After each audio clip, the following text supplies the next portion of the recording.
आदरणीय दर्शक महानुभावहरू नमस्कार। बुद्ध कथा सुनाउने श्रृङ्खलामा आज अर्को एउटा नयाँ कथा लिएर म उपस्थित भइसकेको छु। आजको कथा रमाइलो हुनेछ, रोमाञ्चक हुनेछ, तसर्थ कथालाई सुरुदेखि अन्तिमसम्म सुन्नुहोला। यदि तपाईँले च्यानललाई सब्स्क्राइब गर्नुभएको छैन भने सब्स्क्राइब गर्नुहोला, लाइक गर्नुहोला, कमेन्ट गर्नुहोला, सेयर गर्नुहोला। तपाईँको त्यो कार्यले मलाई थप हौसला प्रदान गर्नेछ। दर्शक महानुभावहरू, आजको कथा रहेको छ भूतको, प्रेतको। हजुर हो, भूत प्रेतको। भूत भन्ने बित्तिकै कतिपयको आँगै ज्रिङ्ग हुन्छ, रौँ ठाडो भएर आउँछ। हजुर हो, तपाईँलाई लाग्छ भूत प्रेतको जन्म कसरी हुन्छ? के मनुष्य नै भूत प्रेत हुने हो? मानिसले कस्तो कर्म गर्यो भने भूतको रूपमा, प्रेतको रूपमा पुनर्जन्म हुन्छ? हजुर, आजको कथा यही विषयवस्तुहरू समेटेर म यहाँहरूलाई सुनाउन चाहन्छु।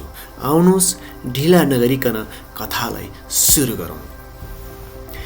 एक समयको कुरा हो, वाराणसी भन्ने देशमा एकजना धनी व्यापारी बस्ने गर्दथ्यो। आफ्नो व्यापारको सिलसिलामा उनले दुईवटी श्रीमतीहरू बिहे गरेका रहेछन्। दुईवटी श्रीमतीहरू, त्यसमध्ये पहिलो श्रीमतीको नाम तिस्सा रहेछ र दोस्रो श्रीमतीको नाम मता। तिस्सा र मता अनि ती धनी व्यापारी भएर आफ्नो जीवनकालमा व्यापार गरे, व्यवसाय गरे, धन कमाए, जीवन गुजरा गरे।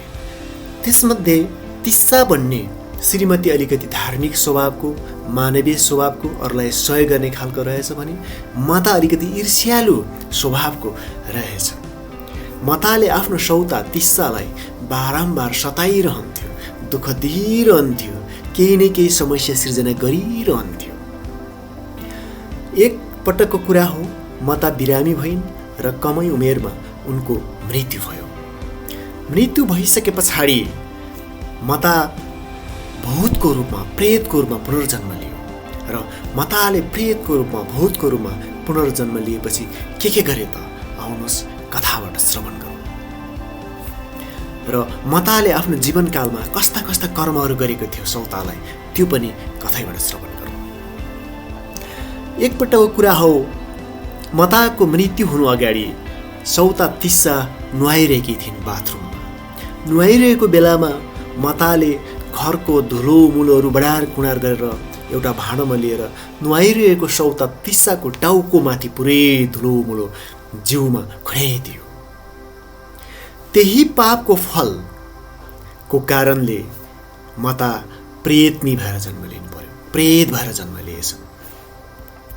एक दिन तिस्सा घुम्दै गर्दाखेरि उनकी सौता, जसको डेथ भइसकेको थियो, मृत्यु भइसकेको थियो, मता, तिनले भूत अनि प्रेतनीको रूप देखायो।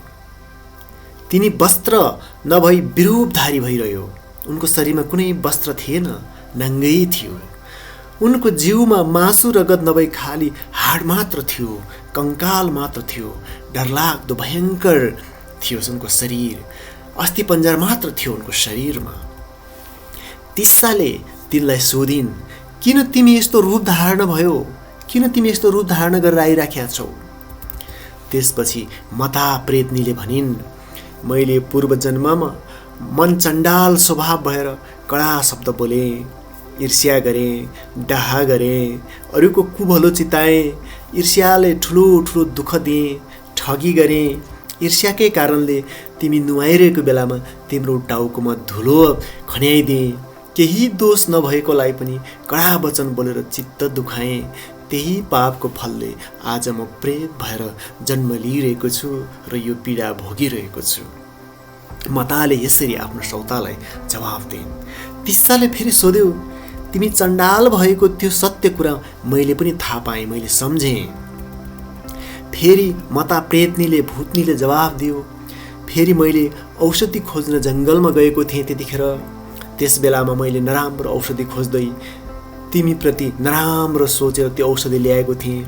त्यो औषधि ल्याएको बेलामा तिमी आनन्दले निदाइरहेको थियौ, मस्त तिमी सुतिरहेको थियौ।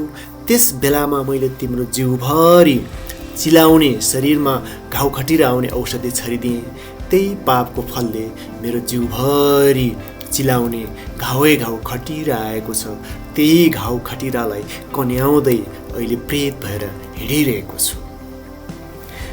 मता प्रेतनीले फेरि अर्को कुरा थपिन्, फेरि एक दिनको कुरा हो, तिमी र स्वामी हाम्रो श्रीमान दुवैलाई छिमेकी कहाँ बोलायो, तर मलाई तिनीहरूले बोलाएनन्।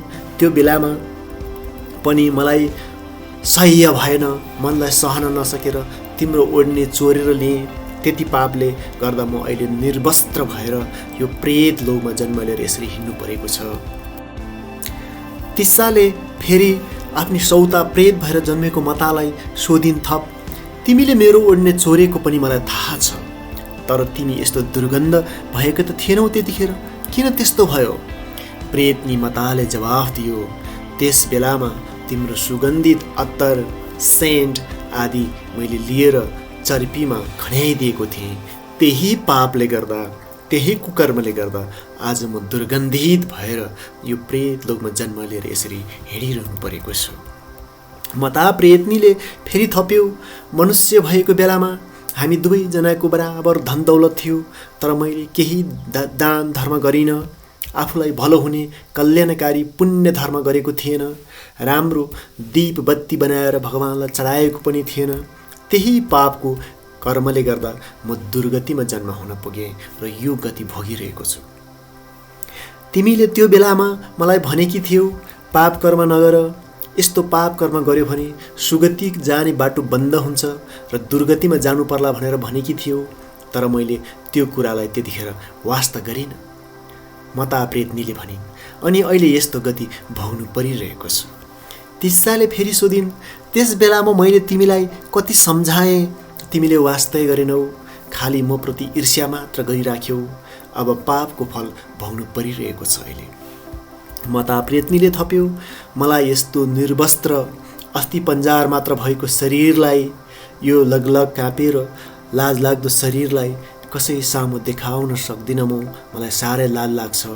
अनि तिस्साले सोध्यो, तिम्रो इच्छा पुरा गर्न मैले के गरिदिनु पर्यो, जसले गर्दा तिमीलाई सुखी र खुसी र आनन्दितसँग तिमी बाँच्न सक्छौ?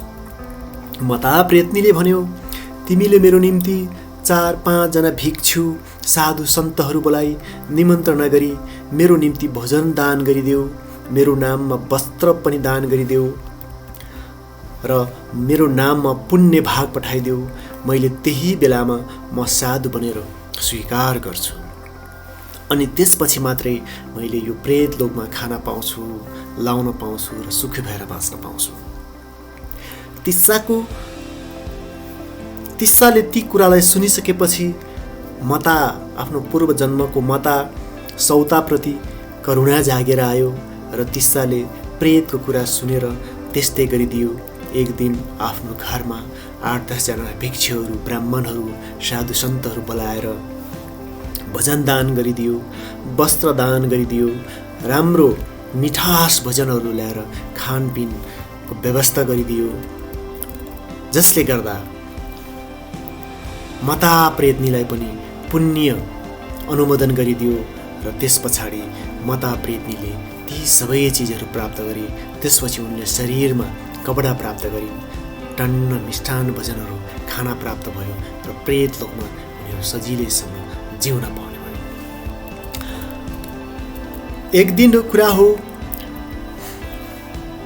तिस्सा काशी देशमा घुम्दै थियो। त्यति बेला फेरि मताले आफ्नो प्रेतनी रूप देखायो। त्यतिखेर भने मता राम्ररी भएर राम्रो कपडा लिएर अलिकति शरीर पुष्ट भएर आफ्नो रूप देखायो, आफ्नो रूप प्रकट गर्यो।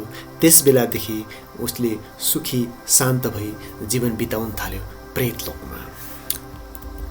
आदरणीय दर्शक महानुभावहरू, बिल्कुलै हामीले पनि मानिस भएको बेलामा धर्म, कर्म, दान, असल कर्म, पुण्य कर्म गर्यौँ शरीरले, हाम्रो वचनले र मनले भने हामीले असल कर्म गर्यौँ भने हाम्रो त्यो पुण्यले, हाम्रो त्यो कर्मले, असल कर्मले पुनर्जन्ममा पनि हामीले राम्रो योनिमा जन्म लिन सक्छौँ, हामी सुगतिमा जन्म लिन सक्छौँ, हामी मुक्त पनि हुन सक्छौँ। यदि हामीले मनुष्य जन्म लिएको बेलामा शरीरले, मनले, वचनले खराब कर्महरू, कुकर्महरू गर्यौँ भने त्यसको कार्य, त्यो पाप कर्मको कार्यले, त्यो हाम्रो कर्मले हामीले दुर्गतितिर लैजान्छ, हामीलाई प्रेत गतिमा लैजान सक्छ, हामीलाई नरक गतिमा लैजान सक्छ र प्रेत र भूत भएर हामीले खान इच्छा हुँदा पनि खान नसकिने, नाङ्गै भएर हिँड्नुपर्ने त्यो अवस्था भोग्नुपर्ने कुरा बौद्ध धर्मशास्त्रहरूमा उल्लेख गरिएको छ। तसर्थ आदरणीय दर्शक महानुभावहरू, हामीले यो दुर्लभ र अमूल्य मानव जीवन पाएकै बेलामा, यो मानव योनिमा जन्मेकै बेलामा हामीले सकेको धर्म गरौँ, सकेको दान गरौँ, सकेको पुण्यलाई सञ्चय गरौँ, नराम्रो नसोचौँ, नराम्रो नबोलौँ, नराम्रो कर्म नगरौँ, ताकि हाम्रो यो जन्म र पछिको जन्म पनि खुसी होस्, आनन्द होस्, सुखी होस्।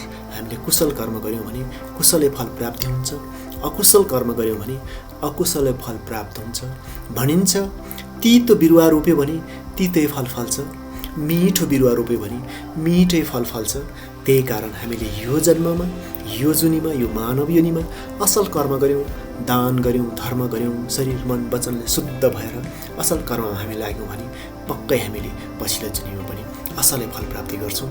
यति भन्दै आजको कथालाई यहीँ टुङ्ग्याउन चाहन्छु। कथा सुरुदेखि अन्तिमसम्म सुन्नुभएकोमा यहाँहरूलाई धन्यवाद। यहाँहरूको जीवन सुखमय होस्, आनन्दित होस्।